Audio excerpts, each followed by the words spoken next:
So thank you very much for making today's OGV Energy Breakfast happen. I'd also just like to note that OGV have recently launched a new app which is available to download for you to keep up with all the latest in the energy industry. I'd also like to welcome anybody who's dialing in online this morning. OGV are looking to broadcast this event live around the world through their website, so welcome, and we can take questions online as well if anybody has tuned in.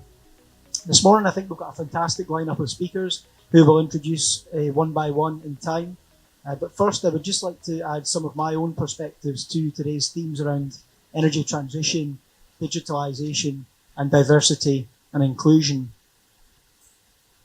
So looking at the energy demand picture globally, it has changed significantly over time, increasing by around 2/3 since just 1995. And that's been driven by population and continued economic growth around the world. And looking to the future, most scenarios show energy demand continuing to grow on a similar trajectory. The challenge we all have as a society, as an economy, is how we are going to meet this demand in a safe, sustainable, affordable, and societally acceptable way. I think it's important to note that global energy systems are evolving, and they're evolving and changing pretty rapidly in line with changing pressures and societal pressures around the world. But those pressures are different depending on where we are. If we look at developing countries, where most of the energy demand growth is coming from, the focus really in these countries is driving their economies out of poverty. If you think about 1.1 billion people within developing countries don't have access to electricity, many more don't have access to secure energy or heating fuels, and about 2/3 of the world's population actually still live in countries which are considered to be energy poor. If we look at where we are today in the UAE, in the Middle East, a key driver is economic diversification, but hydrocarbons really do remain as the main focus within this region. Thinking about Saudi Arabia, there's a Aramco IPO which is coming up in the next few weeks. That demonstrates that country's will to reduce their exposure to oil and gas. But on top of that, we're seeing significant expansions of wind power in the region. Saudi are aiming to add 3 gigawatts of renewable energy capacity in the coming years. And in the United Arab Emirates, we have Economic Vision 2030, which is about reducing the reliance on oil and gas in the region, although it does remain as a focus. It's about fostering a more integrated business. But energy demand in Europe, North America is beginning to fall. If we look at UK, for example, energy demand is lower than it was 30 years ago, but our economy in the UK is 75% greater than it was in real terms during that period. So we are demonstrating that you can decouple continued energy demand growth from continued economic growth, and the energy efficiency impact has been a key part of that. So a mix of sources is needed to meet and manage our energy demand going forward in the right way. And even in the most ambitious scenarios, this is EIA Sustainable Development Scenario, which is the purple line on this, shows that oil and gas continues to underpin global energy systems in the future, meeting 40% of global oil and gas demand by 2040. But coming back to the environmental pressures that I mentioned, in the UK, taking the UK as an example, the UK government has legislated that by 2050 and 2045 in Scotland and Wales, we must achieve as a nation net zero greenhouse gas emissions status. The challenge we have as an industry is to positively position oil and gas within that future net zero economy. Because after all, our skills, our experience, our expertise and our technologies are going to be crucial to meeting that net zero ambition. As an industry, we're taking the lead on this. We are supporting net zero, and we are part of the net zero solution. We can be part of that solution whilst continuing to extract value from oil and gas and continuing to help to meet the UK's energy needs. We can also continue to do this whilst continuing to grow the economy and growing exports from our supply chain. But we need to ensure the enablers to do this are in place. So we're looking at developing people and skills, making sure that our diverse workforce is in place and that we're really embracing the contribution that can make. And we're also focusing on technology and innovation, how the technology within our industry can help advance the path to net zero across the economy. So technologies such as carbon capture, use and storage, hydrogen and investment in low carbon alternative energy fuels is going to be crucial. So that, ladies and gentlemen, I'm going to introduce our next speaker. who's John Pearson, Chief Operating Officer from Petrofac. Good morning, everybody. My name is John Pearson from Petrofac, as Ross says.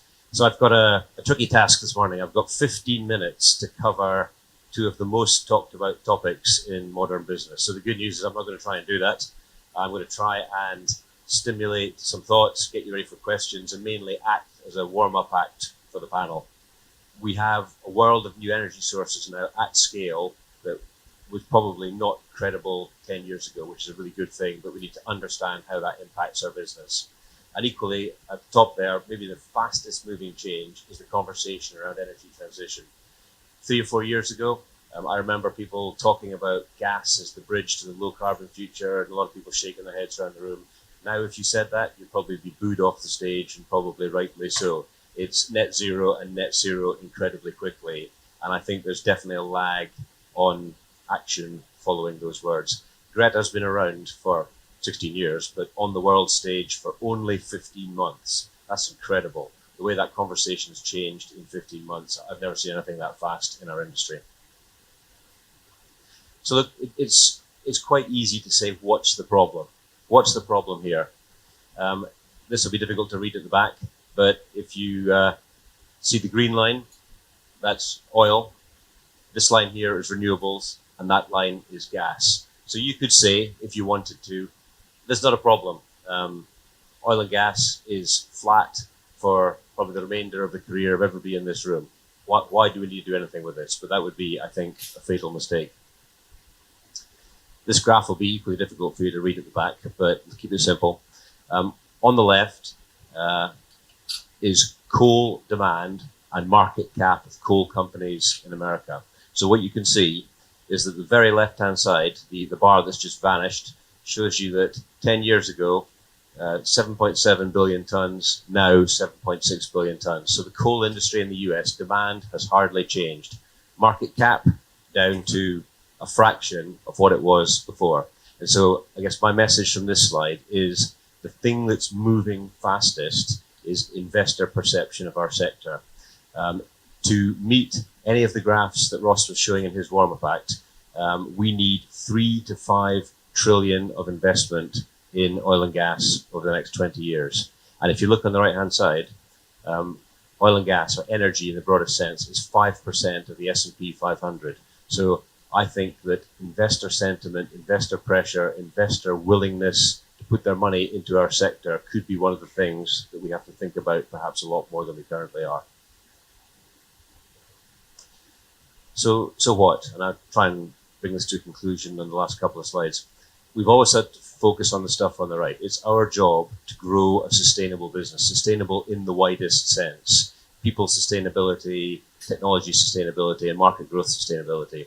But I think that last slide has really got me thinking about our social license to operate. We've always had that issue in oil and gas, but right now it's never been more pointed. And the pace of change, I think, is frankly scary.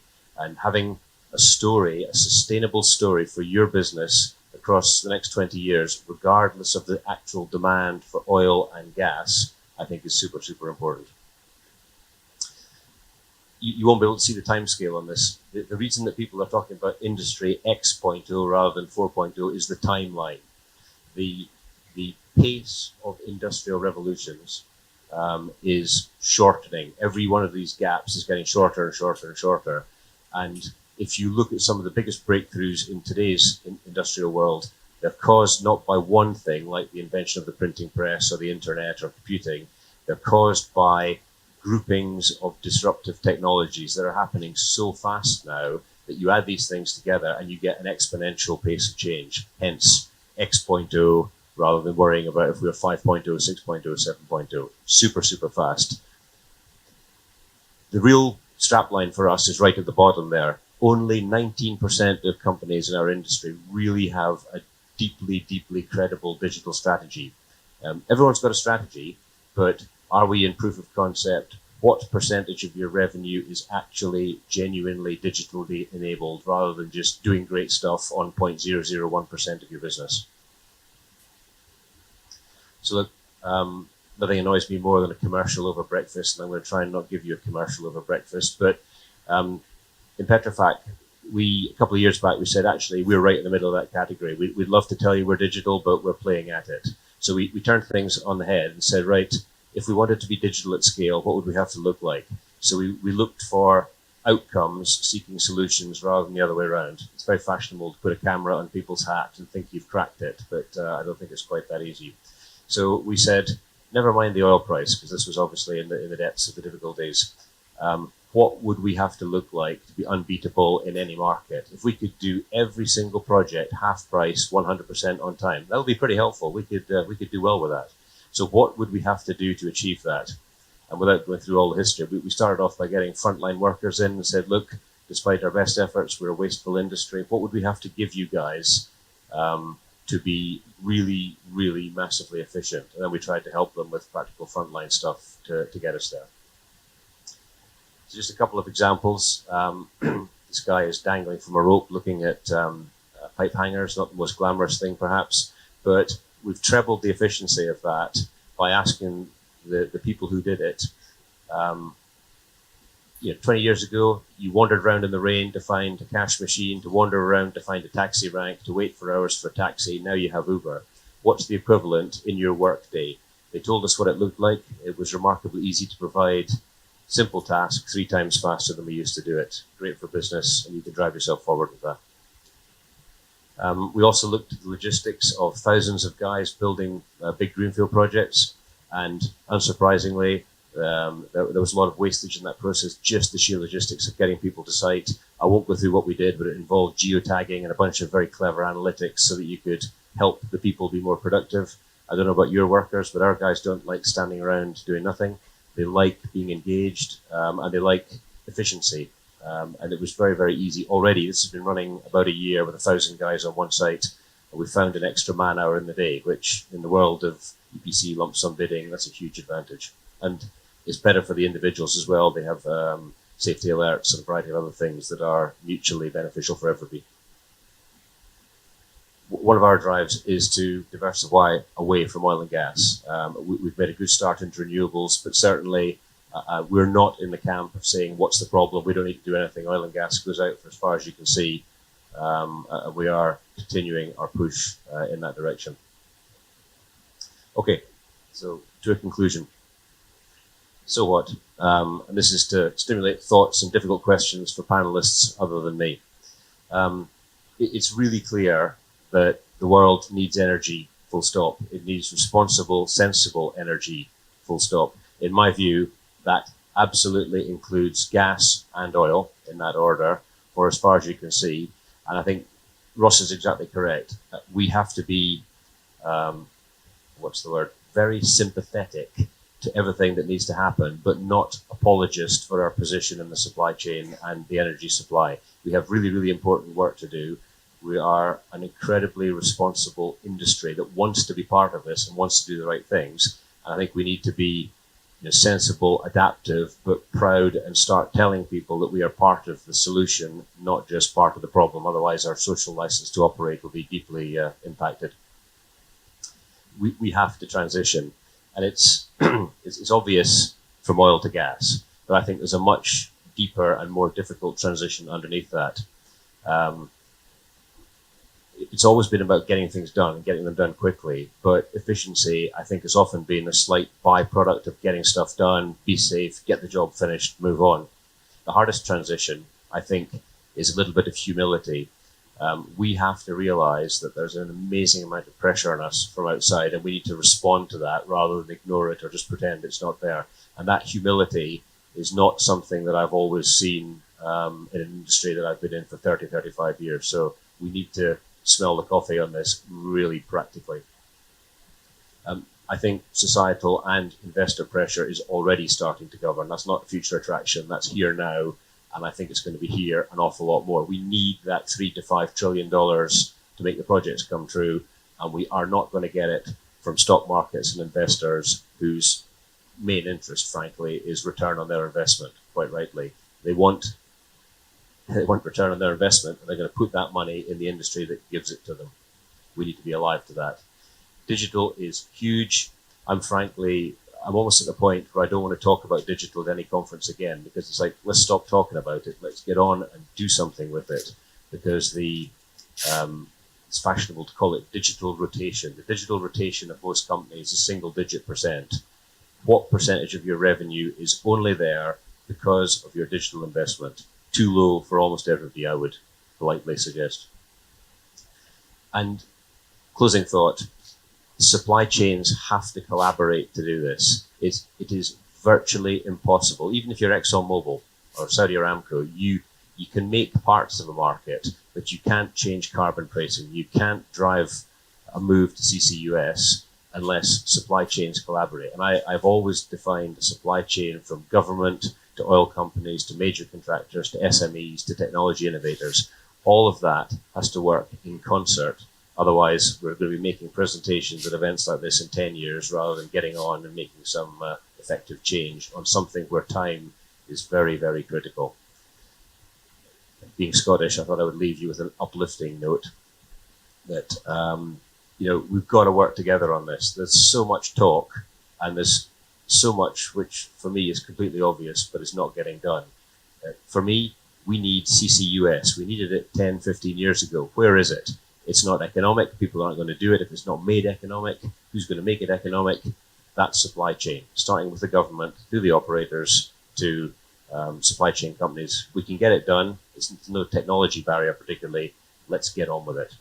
Thank you very much, and I look forward to your questions later.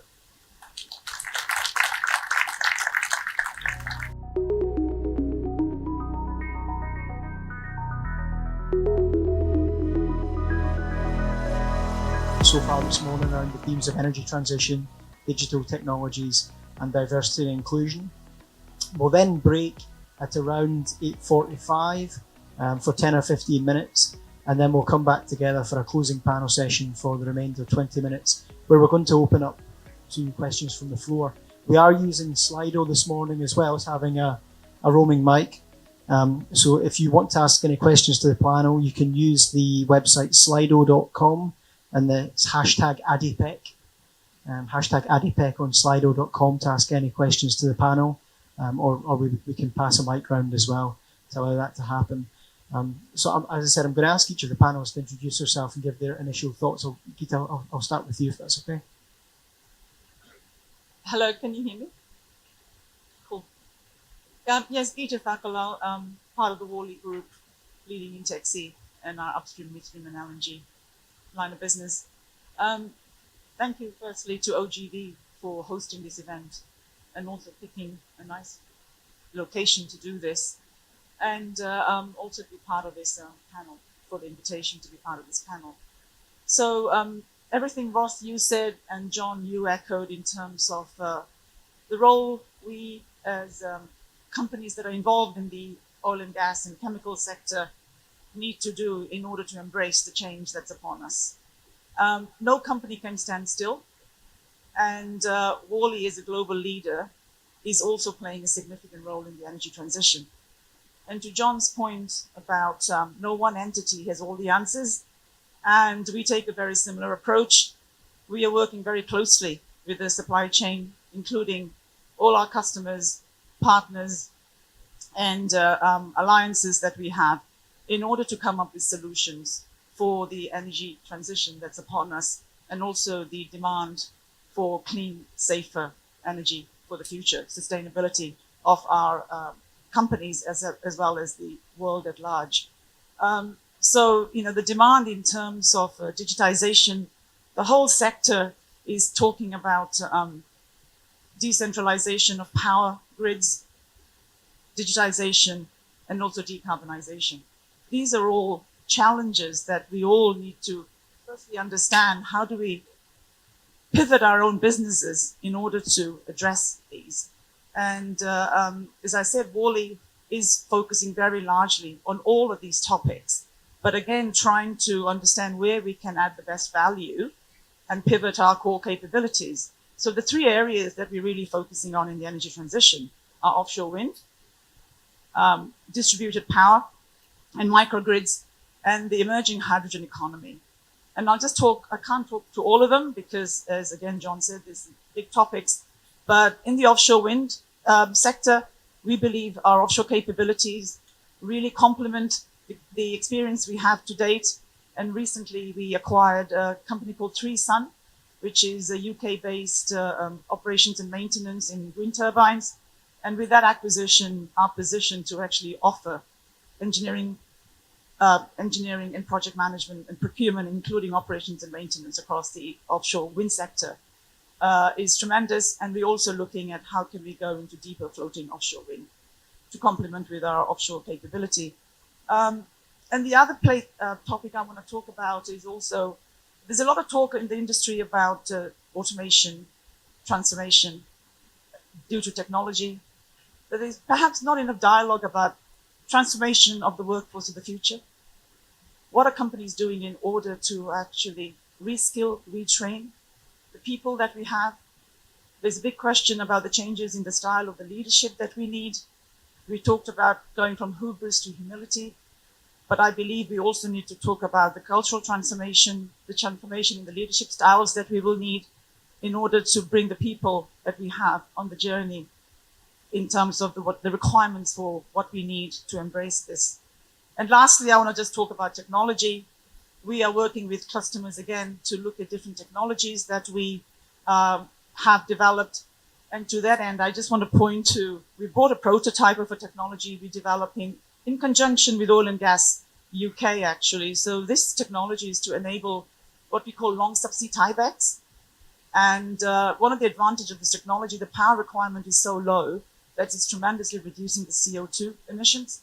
So just some examples of how we are working with addressing the world's needs, our customers' needs, in order to carry on providing the energy mix that we need to sustain the requirements and demands. Thank you. Good morning and welcome. Glad you joined us. My name is Jim Collins. I'm President of Wood Strategy and Development for our Asset Solutions Group, EAAA. EAAA is basically Europe, Africa, Middle East, Asia, and Australia. It's hard to, continue and talk about the need, the pressing need for the change in the energy transition without being pretty, repetitive to a lot of what's been said.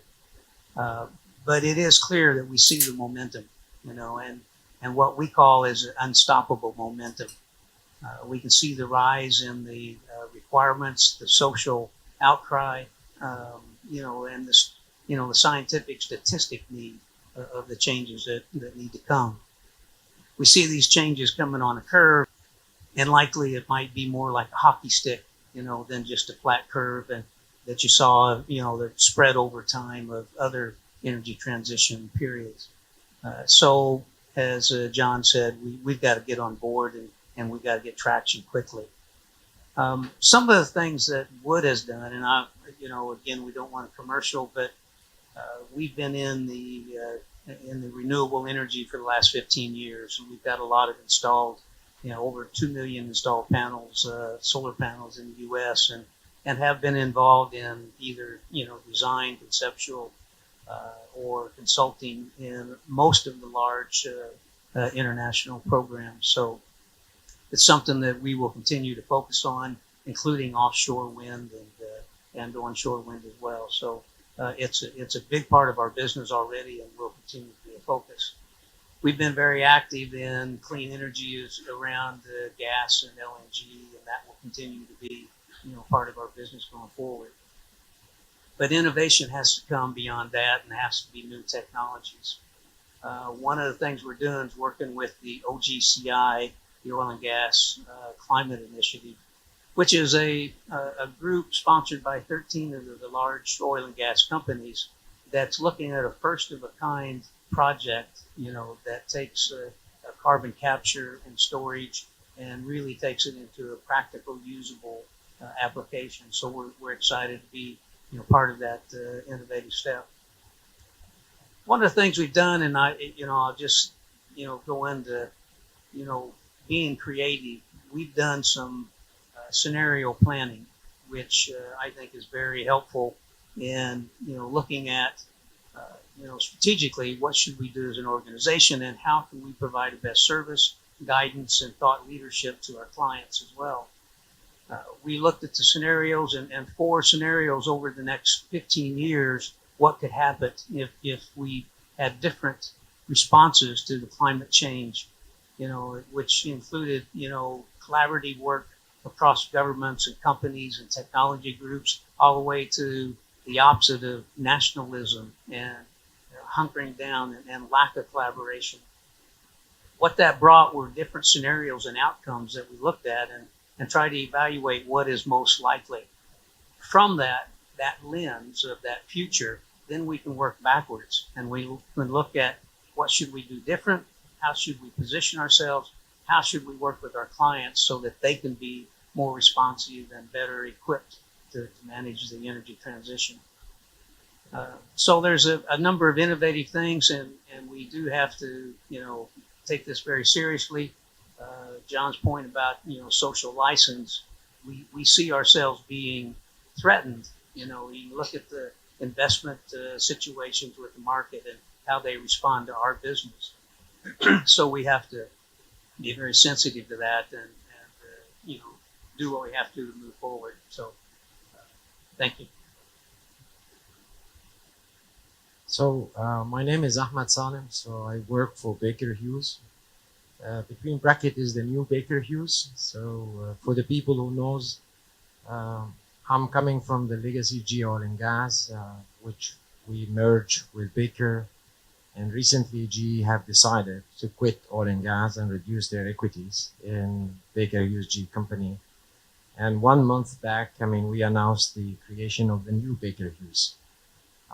That gives you an indication that we are very optimistic about these sectors. I know that I spend a lot of time in this oil and gas here in the region and across the world. And I lived so many cycles. I know people 3-4 years back get scared. Scared for what's going on in these industries. But I think as collectively, technology providers and customers, service providers, I think we as leaders in these industries, we need to stand up about our responsibility and recognize that we get it wrong.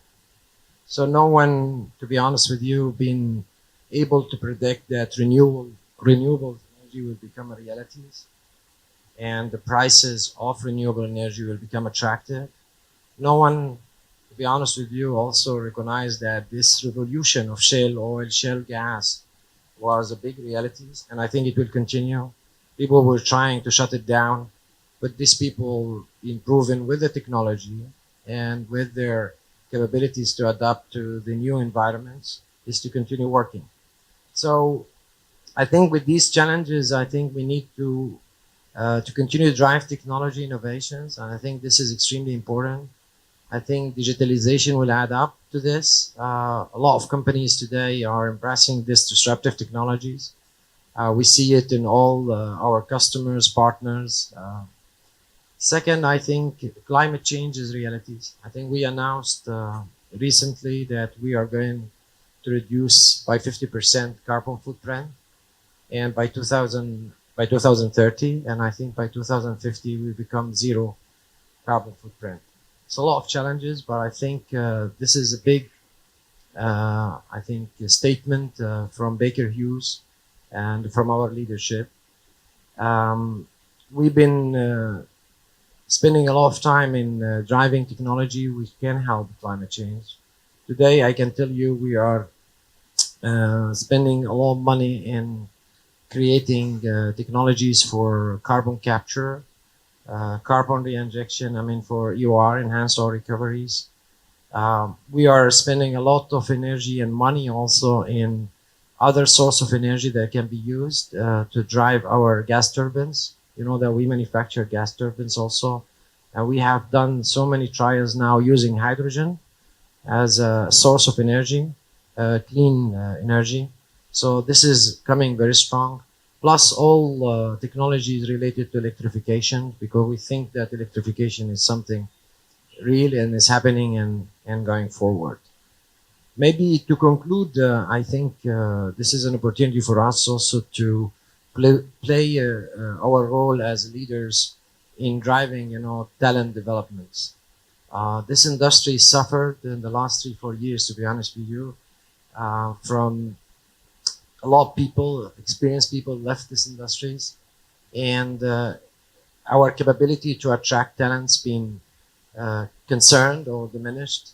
And I think our responsibility today is to make sure that we are creating the right environment and the right platform to attract these talent. There is a lot of people from my interaction in ADIPEC and other conferences who are still interested and they want to join this industry and they believe they have a big future in it. And I think it's upon our responsibility to continue driving this. Thank you very much. Thank you. I'm Ian Wilson, Director of Consultancy at Lloyd's Register for Middle East, India and Africa. So I have the privilege in my position of sitting across 3 core sectors, so power and renewables, oil and gas, and marine. So I have a position where I'm looking at a sector where change is undeniably happening at a huge velocity.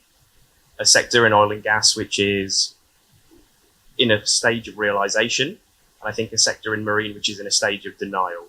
So that gives some slight insights into the difference in those sectors. And I think one of the key things that resonated from the initial presentations is that we are seeing the velocity of change, I think, is unprecedented. And I say that coming from an organization where we were founded in the first industrial revolution and have been there for all 4. So the sort of prevailing orthodoxy within the business is, well, we've been here for all 4, why do we need to be more concerned about this one? And I think that velocity and unpredictability of it and the almost perfect storm of multiple things happening at the same time is something that everybody is struggling to come to grips with, and is perhaps one of our fundamental challenges.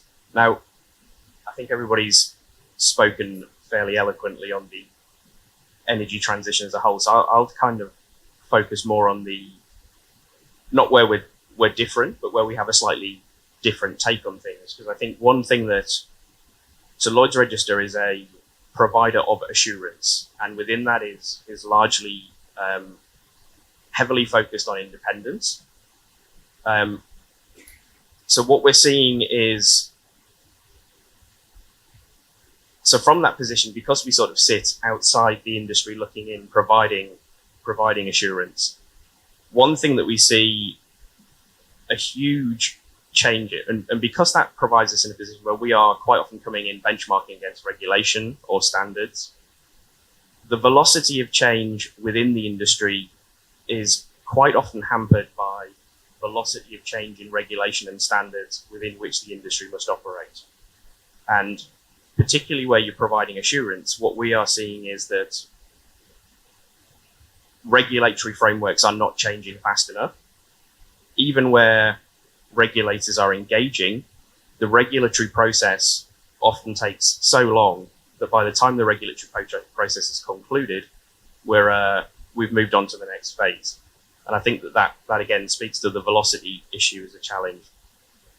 I think one of the other things that gives us a slightly different perspective on this, and is a dialogue which is ongoing in our business and in our wider ecosystem, is we are a commercial entity, but we're 100% owned by a research foundation. So all of our revenue goes into research, and we've just been going through an exercise of looking at, well, what are our priorities for the next 5 years in terms of investment in that research arm? And we've historically, our raison d'etre is protection of life. And that has always been heavily focused on safety. We've always put our research money into safety. So there's two core themes that I think arise from today that are affecting our research. One is this safety in this digitization and Industry 4.0 is something that is a recurring theme, particularly as velocity increases. So if change is happening exponentially quicker than it used to happen, how do you stay on top of that? How do you make sure that what is new technologies that are coming in are safe? And then in parallel, with that. I think we're also having a dialogue internally, which is concluded positively in my regard, about whether sustainability is inherent to protection of life and safety as a raison d'etre as an organization. And I think that the velocity of change and the public perception of the matter is such that we're now at a phase where you cannot separate the two, which is very much influenced where we are as an organization in our service provision, but also where we are as a research entity looking forward.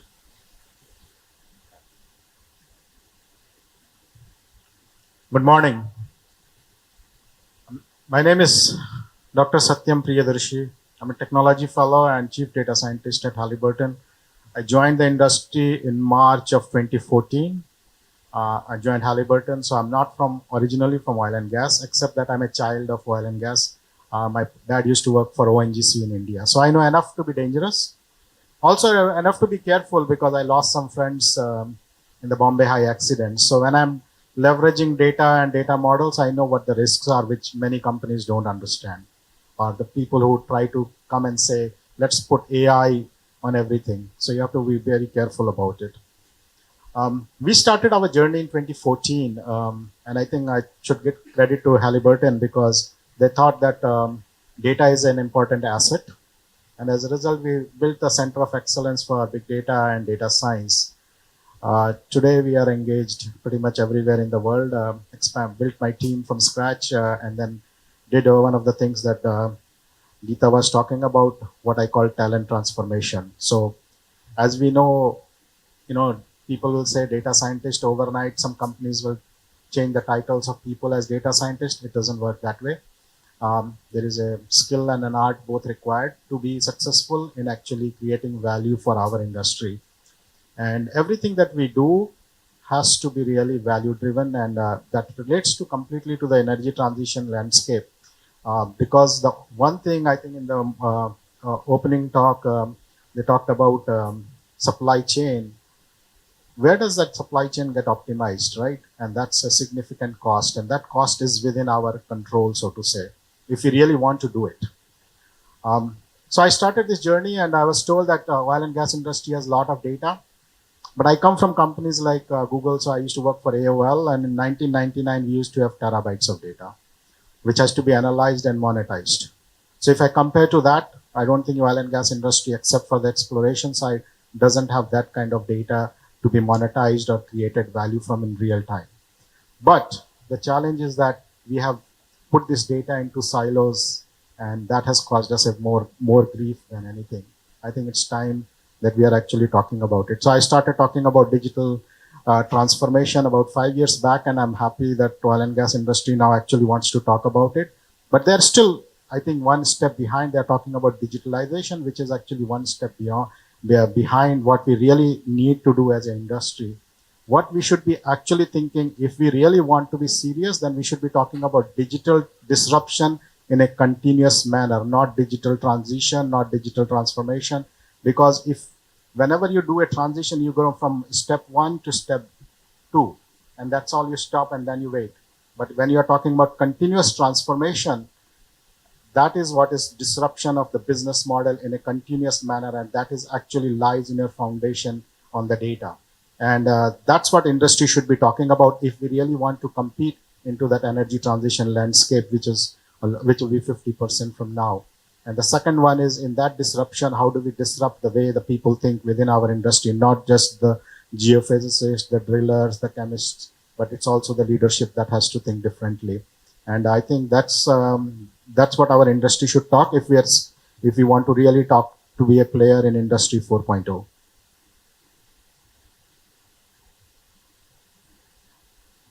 Thank you, Satyam. Thank you to our panelists. There's some excellent insights. It's very clear that there are a number of challenges and opportunities we're facing as an industry. One thing that strikes me is across all of these challenges, to overcome them requires investment. Within John's opening remarks, he mentioned the figure of $3 to $5 trillion of investment required just to meet the demand scenarios. But we need investment in people and R&D and data and all other sorts of areas as well. But I think it's pretty clear that as an industry, we suffer from an image problem. There are a number of negative perceptions, be that from the next generation, from society, from investors. And actually, I seen yesterday the National Galleries of Scotland have ended the relationship with BP yesterday. We've seen the Royal Shakespeare Company end the relationship with BP. And we're also seeing the Edinburgh Science Festival end any funding from fossil fuels in the future. So my question is, are we doing enough to combat that image problem that's required for the investment that we require as an industry, and also to attract the next generation of people that are going to be needed to overcome the challenges? John, I'll maybe come to yourself first, as it was something that came up in your presentation. Thanks, Ross. I mean, I guess the answer to that question is not with us. It's the people that we're trying to convince. And it's a heck of a task. It has many echoes of this thing about, is there a problem or not? So we have just hired, I think, 150 grads this year. We had 11,000 applicants worldwide. I'm really happy to say it was a 50-50 gender balance, and these are incredibly talented young folk. But I think you rest on your laurels at your peril. I think this is changing so quickly, and I think there's two issues underneath that. One, making sure that every year into the future we have truly, truly excellent people, not just good folk, and probably the hardest thing, that they stay with us and become part of that transformation going forward. So we really need to get with this from a business imperative, but also, and it's a good thing, that the folk who are going to help us cure this new world are not people like me who are 50X. We need the young, energetic people for whom this is not a new thing. This is just absolutely what they get out of bed to do in the morning, and we need to harness that. Generationally, I think for the people of more experience in the room, we need to be really, really careful that we don't hire, promote, and develop in our likeness, and we actually, it's the hardest thing in the world, find folk who are very different to you, who think differently to you, and learn from them rather than trying to turn them into a mini version of yourself 20 years ago. So yeah, it's a challenge that we ignore at extreme peril, Ross. So attracting the best people is going to be key, but our industry, we are competing more and more against other more attractive industries, maybe, for the skills we need, digital skills. We're up against some really innovative tech companies. Geeta, do you think we're doing enough to attract that next generation of people? Yeah, no, it's a good question, and I think that's a challenge for all of us, because we have children, and we were talking earlier, and kids ask, why do you work in this industry? So I think we have a big job ahead of us to educate in the value of this industry and the contribution this industry makes, and balance that thinking in relation to how we're going to bring them on the journey as well. And they need to be part of the solution. So there is a lot we need to do to go to schools and talk to kids at every level, go to investor communities and share about the successes of the industry, and also the transformation and the work we are doing in understanding the challenges of the world. So each one of us talked about what our companies are doing. So I think there needs to be more of a concerted effort it's more of an education around the role our industry plays in what I call the 3 E's. It's kind of education, it's equality, and energy transition. So, all of that is intertwined in people learning, becoming more aware of what we do, so we can then change the perception. And I say to people, everything you're wearing, you're touching, you're feeling comes from what we do in our sector. So this sector is a big part to play, but in how we're evolving in order to embrace the challenges. So are we doing enough? Maybe not. But we have a lot more to do. Just a couple of points. We talk about energy transition, and we all feel and can see the need. The other part of it is energy security. And I think as an industry, us, but our clients as well, need to do a better job of education of, what happens, what is the scenario if we don't continue to invest and progress in energy, production in the hydrocarbon space. Without it, without some level of energy security, the results could be fairly devastating. I'd hate to think that it gets to a point where the lack of investment creates some scenarios where that outcome becomes evident, and that becomes the proof, of the need for energy security. I hope we can, through education, forego that. The Middle East is a big part of that formula. I think the cooperation and the movement and I guess the need in utilizing technologies for sustainable energy is a piece of that puzzle that will allow, again, hydrocarbons to be a piece of the energy security going forward. Ahmed and Baker Hughes have been very clear that net zero is an ambition for your company. Does that sort of ambition help you to attract investment to your organization and attract the people that you need for the future? Yeah, I think, as my colleagues stated, I think the industry, of course, need to change, but that change is not depends on others. It depends on us.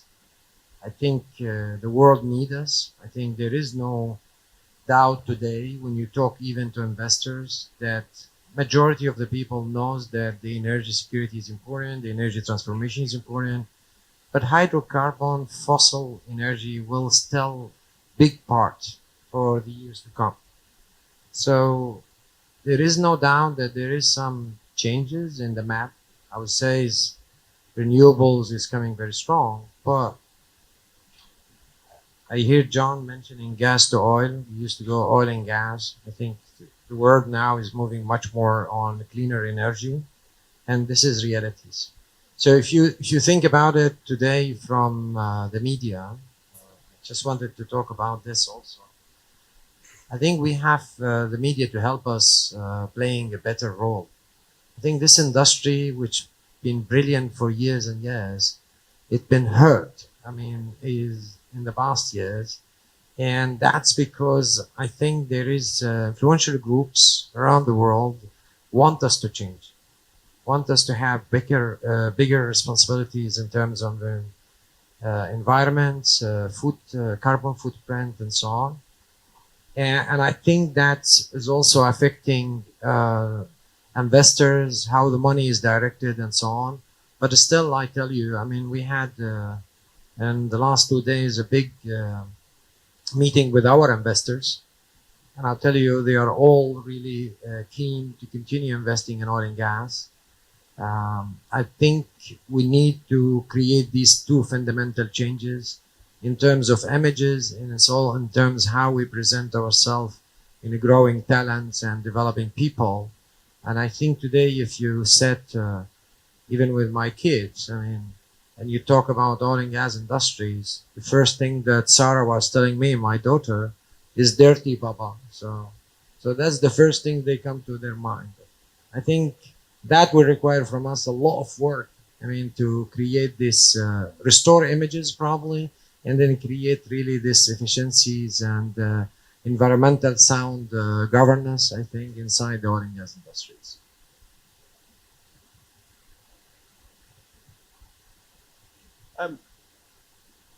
I'm not sure I have a great deal to add to that in terms of what's been said. I largely agree with. I think there are.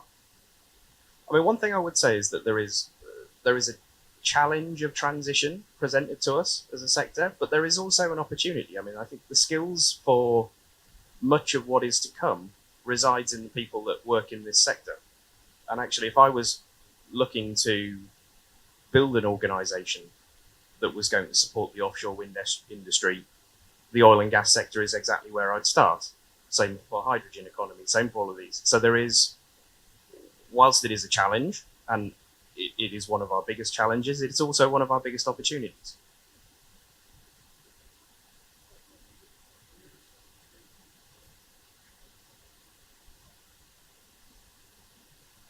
So the question is there a great awareness about the technology advances in our industry? So I'll look at it two ways. Oil and gas industry has always been, in the past, the pioneer of actually leveraging like the high performance supercomputing, the technology associated with manufacturing complex drill bits and things like that. But when it comes to the modern day, which call big data technologies, I think they have been a little slow in adopting. That's all I would say. But I think there have been some initiatives last 2-3 years. So one is what Halliburton did was announce their platform as Open Earth Community as an open access platform that brings the collaboration across the industry. Second, I think Shell just announced last year ODSU, which is the Open Data Initiative. So at least there is now an initiative within the industry to bring this collaboration and co-innovation approach to the industry, and that should reduce some of the anxiety related to different technologies, because big data technologies by itself is a very complex ecosystem, and if we have to work the way industry worked in the past, took 6 months to evaluate a technology, another year to actually test it out, what they call proof of concept, and then actually create value, we would lose out on our integration towards Industry 4.0. So I think these initiatives by consortiums and companies like Halliburton, Shell, and others will actually help us increase that. John, I think you wanted to come in back onto that. Yeah, just a thought on the perception and what we have to do to change. So I am, or at least used to be, an engineer. My wife is an artist with a career in brand. And she said, look, the problem with you engineers is if you want to convince people of something, you put a graph up. And I fell straight into that trap. You know, I've looked at my kids, I've got 115 and 119. They're thinking about career choice. They're both pretty analytical, but they don't look at graphs, right? And when you're making these fundamental choices, you want an engaging purpose. And we've gone from an industry that you didn't have to do any advertising. When I started, I was deliriously happy to be joining oil and gas. I started with Chevron. It was, like, you didn't have to explain anything to anybody. Where are you going? Chevron. Whoa, you're lucky. That's great. Now, not the same. So part of that transition to humility, we've got to realize that we need to market ourselves. And if you don't, in a world where everybody is marketing everything, then you become the silent one who clearly hasn't got something to say. And maybe even worse, you might have something to hide. So we need to get on the front foot, be much more humble than we've been in the last 25 years. But we've got an incredibly important job to do, right? When we look at our graphs, we know that the world needs us, that we have to do good stuff in a really, really responsible way, get on with the transition, get moving with technology. If that's not engaging for young folk, then it's 100% down to us for not telling the story right. So we need to really, really transition into how we tell our story and sell it, because it's a really good story. Great, John. So I'm going to propose we take a short break now, just for 5-10 minutes or so until 9 o'clock, to give you a chance to get some shade and a drink of water. And we'll reconvene just after 9. Please do think of questions to the panel. We're using Slido.com. The hashtag is ADIPEC.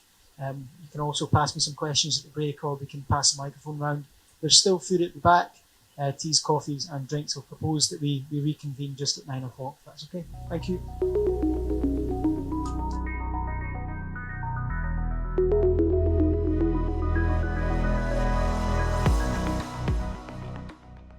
John, have you got any thoughts on that? No, they're not. And I'm not a climate change expert, but to me, anything you do has to involve CCUS as a place to start. If you want to get that done, that's only going to happen by policy. You need to launch the policy now, because the worst thing that could happen in American football, you've got to start running before the quarterback throws the ball, right? And all we'll do, if various governments don't commit now, we will have a supply chain that's not ready. We'll do what we've done in the past. There'll be a massive rush. Costs will go up. We'll make mistakes, and the whole thing will fall into disrepair. So yes, more needs to be done. Stable policy for the long term, because supply chains have to evolve to do this stuff. Jim, you work across different regions as well. Do you see different aspects in different areas? Yeah, I mean, one of the things that we said earlier, it's going to take a collaboration of, geographies, governments, technical companies, our clients. And unfortunately, what we're seeing is a retraction, of some of the global agreements and some of the headway that's been made. There's a bit of a nationalism starting to, kind of be evident. and in some cases, there's some nationalism that has some value, and you can give it logic, but not when it comes to climate change and those types of initiatives. I think it's very important that on a global basis, our governments, really come together and be cooperative. Adding to that, what we are seeing is this is actually an area where governments are opening up because they come into companies like us to ask what we are doing. So CCUS, I'd agree. I mean, we are working with a small entity, part of the US government, in advising them on some of these, and they are quite open to working and understanding how what they need to do. So I think it's an opportunity as well to collaborate, come together with governments around the world.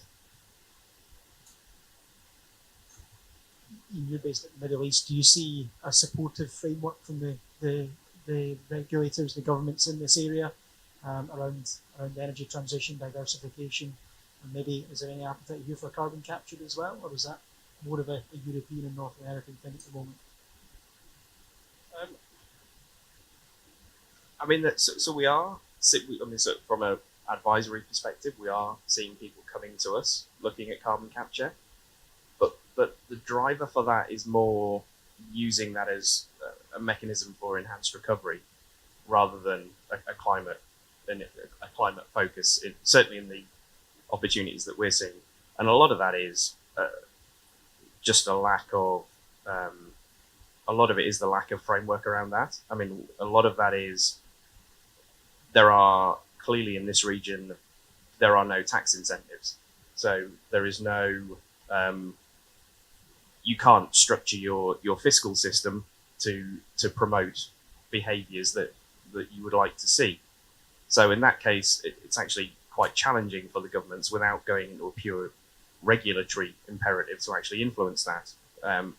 Particularly in the power sector, you've seen a lot of influencing by the local governments because they have offtake agreements, and they can therefore manage that transition by supporting renewables providers when they bring capacity to the market. That doesn't necessarily exist in parallel in the oil and gas sector. So so you're kind of left with a situation where regulation regionally is the tool in an environment where regulation is late at best or non-existent.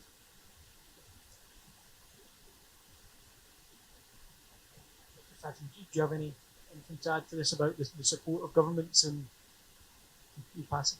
No problem. So coming back to some other themes, linking to industry change, the need for industry to be different going forward, and the need for really strong and effective leadership. I think a modern 21st industry needs modern 21st century leadership.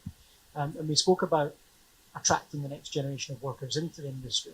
But what about the workers that are currently in the industry already? There's a huge amount of change on the go. Companies are diversifying, they're doing different things. Are we doing enough to engage our current workforce and make sure that they are skilled and fit for the future as well? Geeta, any thoughts from Warley? Yeah, no, that's a great question. And this is one area where we are actually really embarking on transforming the workforce that we currently have as part of our transformation for the energy transition, technology transition, digitization, etc. And we believe that in order for us to succeed, we need to start really engaging with our current employees.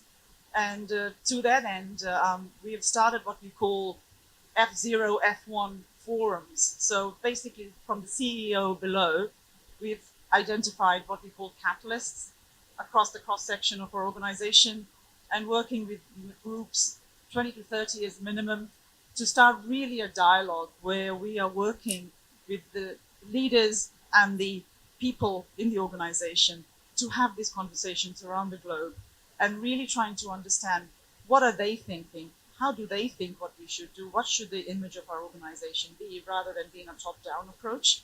And interestingly enough, it really is creating a really interesting discussion, because what we're doing is tapping into our people's own creativity and curiosity, which we don't normally talk in our industry in that language.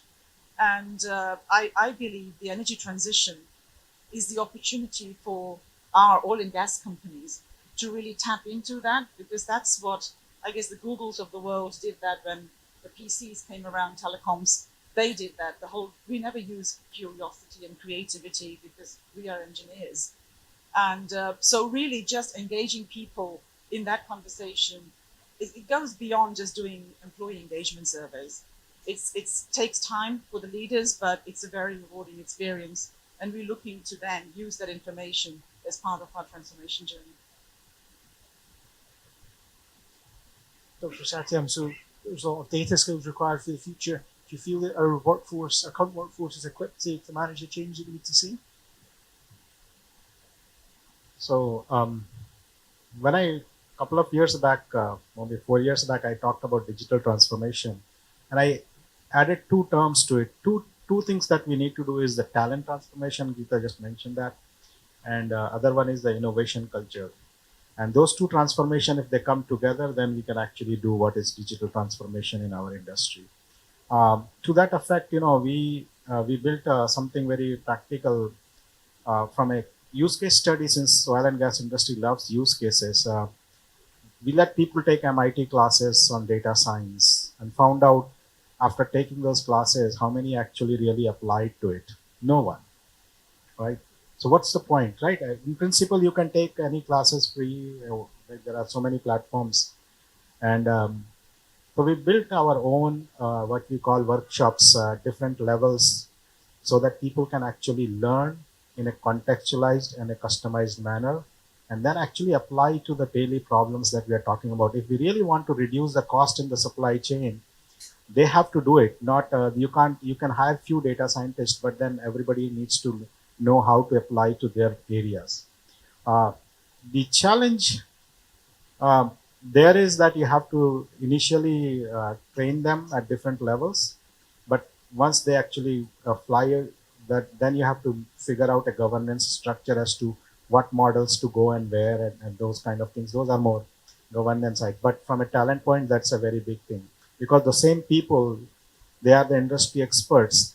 Now they can actually even talk the same language with the young generation that's coming in, who are very savvy with the new technology. So that's very important part. 2 years back, I think one of the big operators in a conference asked, how do you keep your data scientists in the company? I said, why is that a question? They said, oh, we have a high attrition rate. They go to the Googles of the world, right? Because the leadership didn't understand how to manage them. So that's where the talent transformation comes in. So even the leadership needs to know how to manage the new talent, which is data science or big data, cloud computing area people. It's not similar to IT. And so this is a talent transformation, not just for technical side, but also leadership side as to how you manage them. And I think we have seen certainly successful. Now we have run these kind of workshops for even some of our partners, big oil companies, and they have actually become very popular, both at the executive level as well as the technical level, I think. And that's the way we can actually transform an industry, not just a company. Jim, I know Lloyd have diversified significantly in recent years. Have you found it easy to take your people on that journey with you and excite them about the changes that are happening in your business? Yeah, I think we've got a very diverse portfolio of services, and our people are really equipped for the challenge of moving from one sector to the other. I think that's part of the value of having a diverse portfolio, is providing that variety of opportunities for the employees. I think, are they equipped for the skills of the future? I have a great deal of confidence that the young people and all of the employees have a great capacity to learn and curiosity to do so. I think tapping into that curiosity is a bit of a challenge, because everybody has a day job, and that becomes a difficult task, but one that's necessary. But yes, I think it's our people changing sectors, changing jobs, has been well accepted, and I think a big plus. Obviously we're competing against other sectors for talent, other industries which often have a more maybe a better perception or easier story to tell than ours. Do you think we can do something to learn from other sectors that you work in on how to attract the best talent and keep the best talent within our organisations?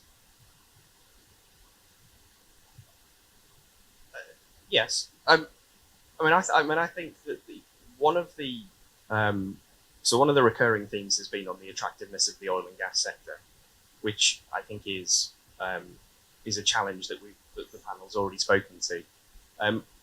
One of the challenges that I see, having worked in, I'm from a private equity and banking background, and then coming into the sector, is not necessarily the attractiveness of the sector as a whole. It's the level of development of HR practices in the sector, which I'll be lag, I think is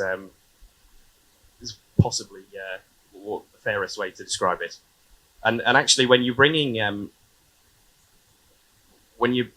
young graduates in, the experience that they have of that journey and coming into the organization and their expectations of how they're going to be developed and the speed at which they wish to progress and how that's linked to work, not time, to an extent, is something that is just not done well, I think, in large parts of the sector.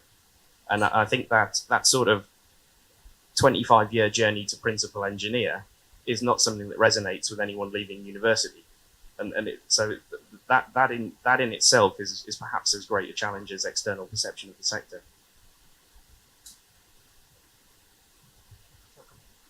Sorry, if I can add to that, I think that's a very good point.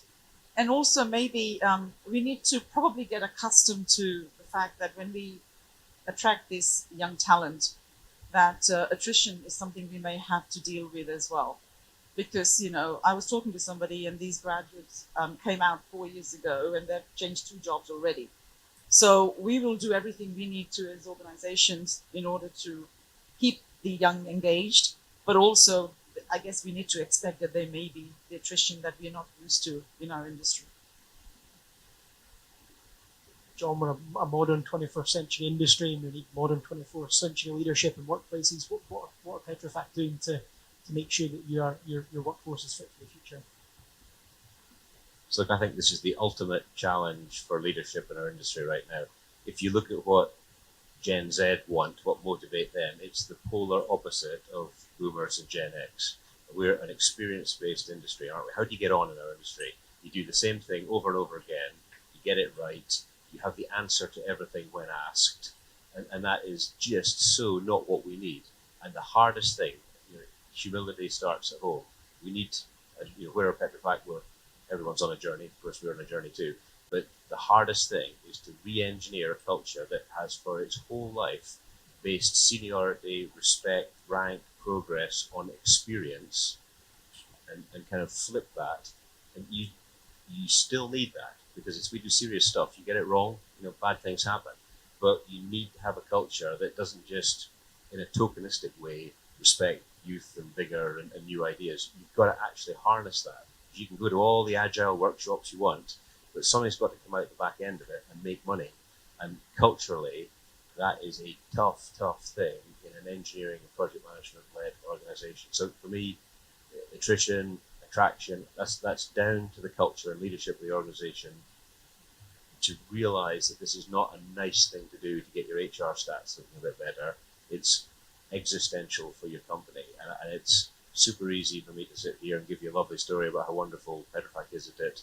We're miles and miles away, and it starts with a genuine, absolute leadership belief, just like the safety change started 20 years ago. So I would respectfully suggest we've all got a bunch of work to do on that topic.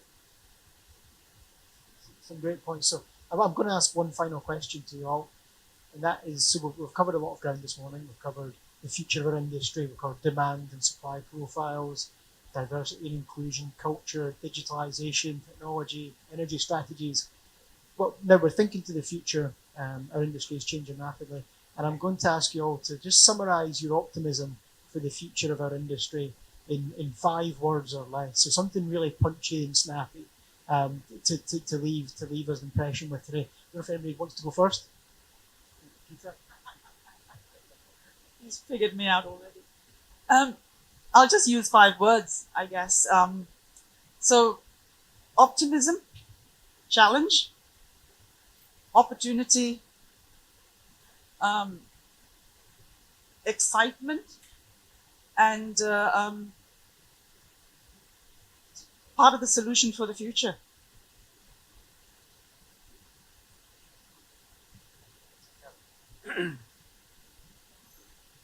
So energy security and opportunity. I think challenge growth.